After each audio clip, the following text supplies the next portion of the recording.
So welcome to the Article 5 Caucus newsletter. Thank you. I appreciate your newsletter. I've been reading it when it comes out, and we get it on our legislative email. So I assume every legislator in Montana gets it. Yes, if they're on the mailing list, I think what they do is send them one, and if they opt out, then they're done. Oh. But if they want to continue to get them, they can. So it's a great tool to reach people with Article 5. So why don't we get underway? If you would, could you please tell me a little bit about yourself? What prompted you to run for office? Yeah, well, I grew up in Montana, Western Montana, actually, 5th generation Montanan, which is about as old as it gets in our state. That puts you back getting into Montana in the 1860s, which is very early on for Montana white guys. So I decided to run for the legislature in 2004 on the prompting of a legislator. And I've always had an interest in politics, even since I was a young boy, and have been involved in politics for a long time.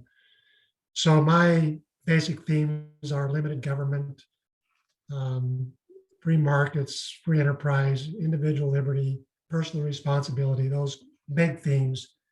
And I consider myself a constitutional conservative. So it's always troubled me, the kind of leverage that the federal government has over us with regard to the amount of money we spend, federal money. Montana budget's over 55% federal money.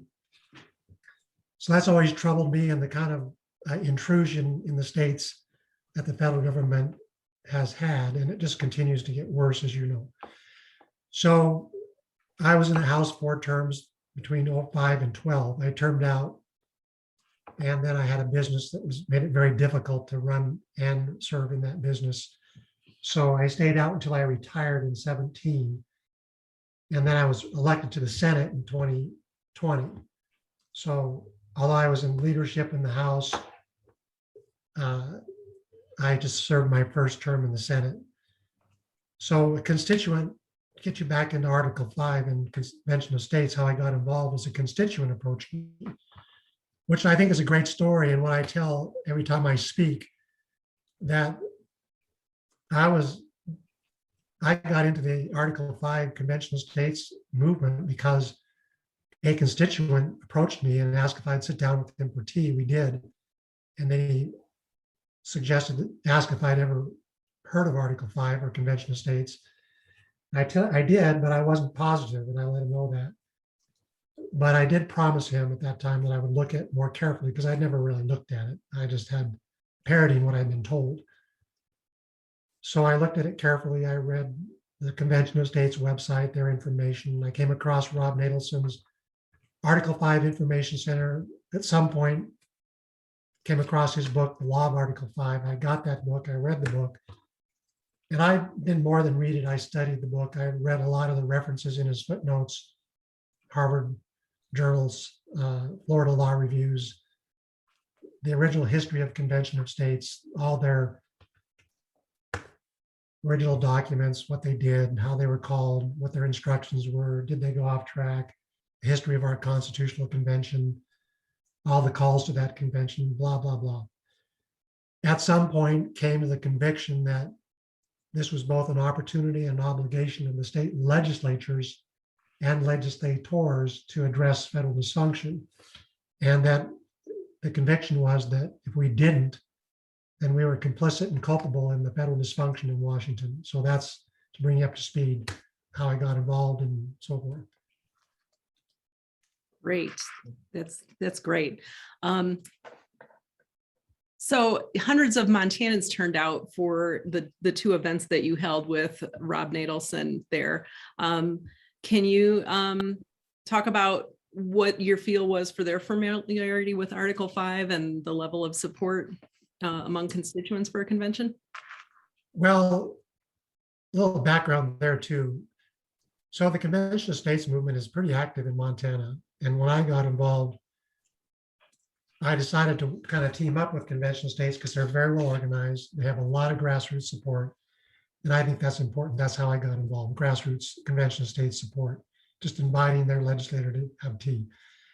So I think there's approaching 14,000 people that have signed the convention for proposing amendments at the Convention of States website.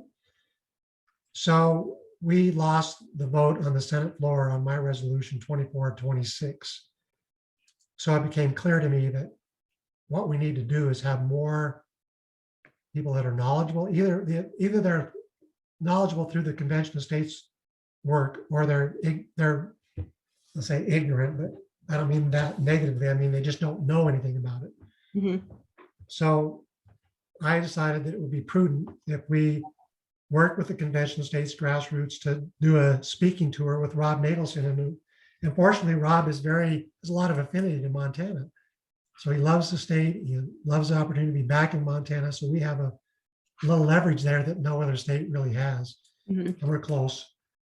So in working with Rob, we decided to team up and do tours in Montana to educate people, not just Convention of States people, but other folks as well, on Article 5 in the Convention of States, its history and what we're trying to do in the state. So in doing that, we organized events. We've actually had 4 events now. We have working on scheduling several more. So our first event was Helena with about 85 people. Then our next event was Billings. We had 300 people turn out in Billings. Of course, that's home turf for me.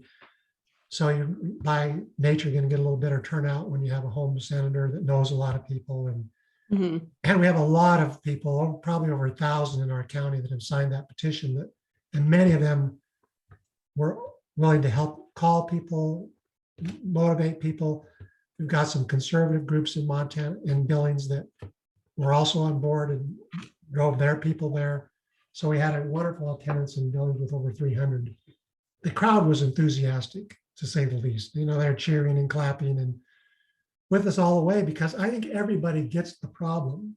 Everybody sees the dysfunction. Everybody's concerned about deficits and debt.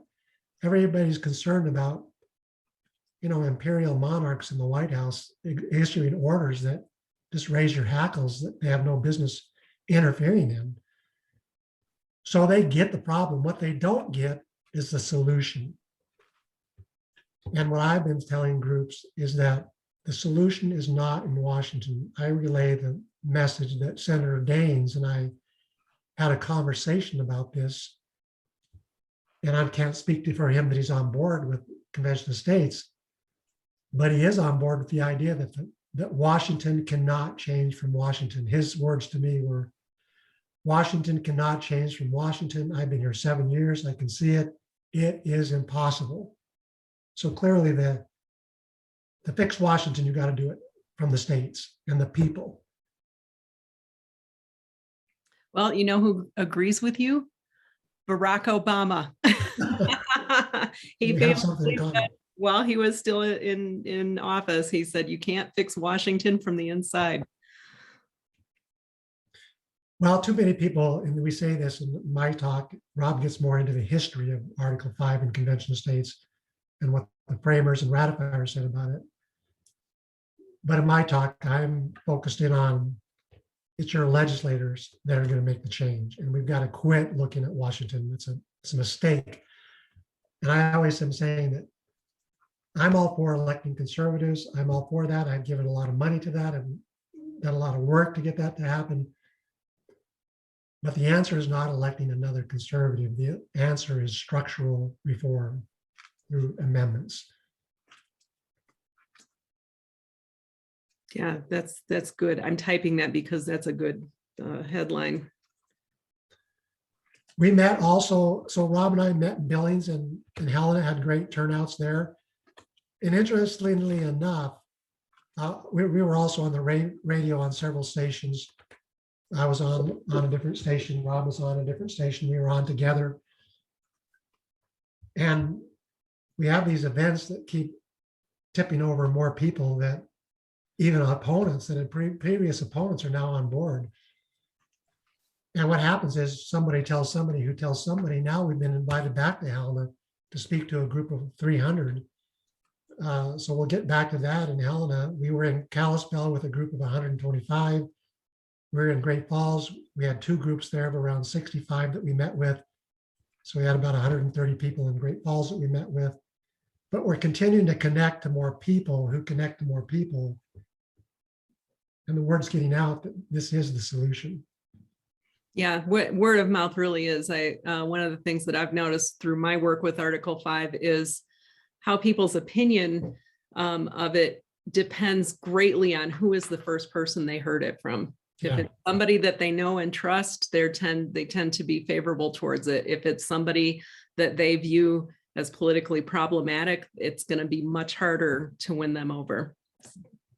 Absolutely. And that's great about Rob Nadelson, because he's highly regarded in the state as a true blue conservative, true conservative. Maybe I should say true red conservative. I don't know these are the right terms, but anyhow, he's highly regarded. And of course, I know that's true. People who respect me, they can get on board pretty quick, even if they've been opposed in the past. People who have heard the counter argument first, obviously more difficult. You got to give them more information that's factual and true. And that's what got me, is I'm kind of a read the facts kind of a guy. And when you read the facts and the history, it's hard not to be on board. Mm-hmm. Yeah, I agree. So have you given any thought to what specific amendments you would like to see come out of a Article 5 convention?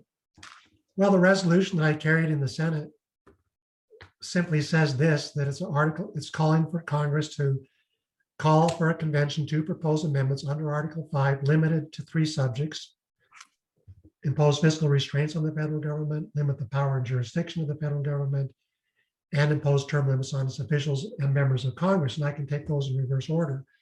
So obviously term limits is one. My conviction is that until you begin to term out leaders, it's not so much the rank and file, although that's part of it. It's the cabal of leaders that perpetuate the system. Whether you're a Republican or Democrat, you can see that Mitch McConnell, or he's been in Congress 40 years. Chuck Schumer's been in Congress 40 years. Mm-hmm. Joe Biden, hang around for 50 years. First elected in 1972. So if we had term limits, we wouldn't have, it's like a fourth quarter team. If you let a bad team continue to hang around forever and ever and ever, they get opportunity to do things that are nefarious. So term limits gets rid of the entrenched structural leadership that will not let reform happen for various reasons. Tried that, did that, won't work. Gets fresh ideas, fresh people that are more courageous, and it removes the incentive of re-election more. So another amendment that I'd like to see is fiscal restraints. Clearly, the modern monetary theorists are in charge now. So they believe that the higher the deficit, the higher the debt, the better. We can do whatever we want. The chairman of the budget committee just recently said in Washington that 3.5 trillion is irrelevant. It doesn't matter. That's not important. What matters is what we can do. And we can do whatever we want. We can spend whatever we want. So the idea that deficits, the bigger the better, that's bad. So I'd like to see fiscal restraint, whether that be a balanced budget amendment, which I'm on board with, or some restraint that restrains taxing power as well as spending power. Because at the end of the day, you cannot restrain federal power unless you restrain the purse of the federal government. If they have unlimited power to spend, they have unlimited power to control. So control is directly correlated to the ability to spend unlimited amounts of money. He who pays the freight chooses the loan. So I'd also like to see amendments that restrain the power of the government. I think all Montana legislators would bemoan the fact that the federal government has too much influence, sway, and power in our state. And the framers and ratifiers, they were clear that certain rights were retained by the states, over police power, poverty, healthcare, land use. So unless we take back power and abrogate the federal government's ability to rule us through executive orders and regulation through some sort of amendment, we call it an abrogation amendment, where a certain number of states can abrogate a federal law or rule or executive order, that gives the states much more power over their destiny. So those are just a few. There's But ultimately, those subject matters enable us to limit federal power.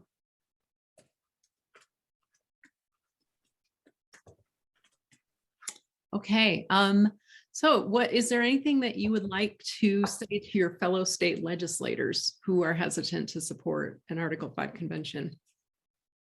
Well, when you're on the schoolyard and you're just a kid, you might find yourself encountering a bully from time to time. Bully that wants to tell you what to do, bully that wants to take your money, bully that wants to rule your day and make your life miserable. And in this case, the federal government is the bully.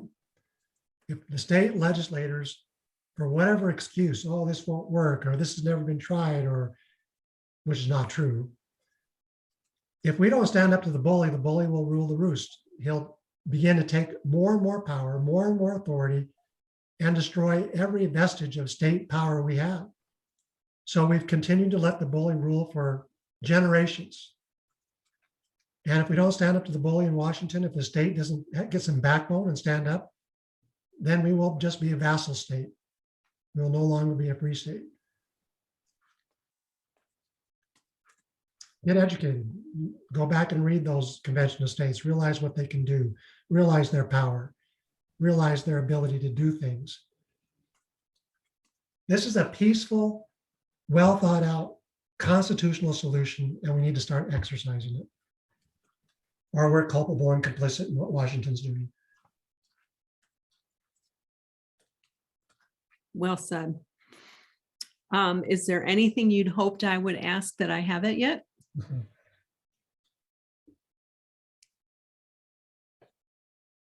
No. But if you remember something, feel free to ask. Okay, well, this is my list of questions. I didn't want to keep talking for too terribly long, but I think that we've hit the highlights. So if you think of anything else that you'd like to be included, you've got about 2 weeks before the newsletter goes out. I guess I would say this too. Even those who oppose Article 5 in my agenda to pass a resolution for a convention of states are sincere legislators. They want to do what's right. They love the state of Montana, but they've been given misinformation, which allows us to be bullied. And we need to educate ourselves, get on the train, and push back against Washington.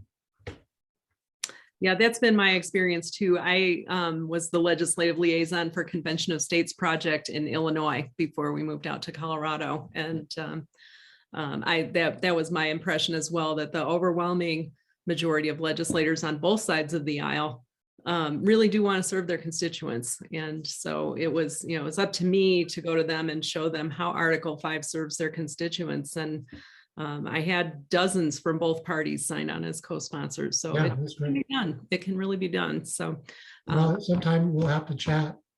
I mean, what you just said, I'd like to hear more about how you got some from the Democrats to sign on. I got dozens, including leadership from the Democrat Party. And it was just basically tying the reforms that are needed on Washington to the issues that their constituents were facing, like civil asset forfeiture and prison reform and those kinds of things. And that, most of them didn't even know that they could do anything about that. They thought they had to wait until Congress acted. And once they found that they had the power to act, they were very enthusiastic to do that. All right. Thank you for your time. You're welcome. Thank you. I appreciate it.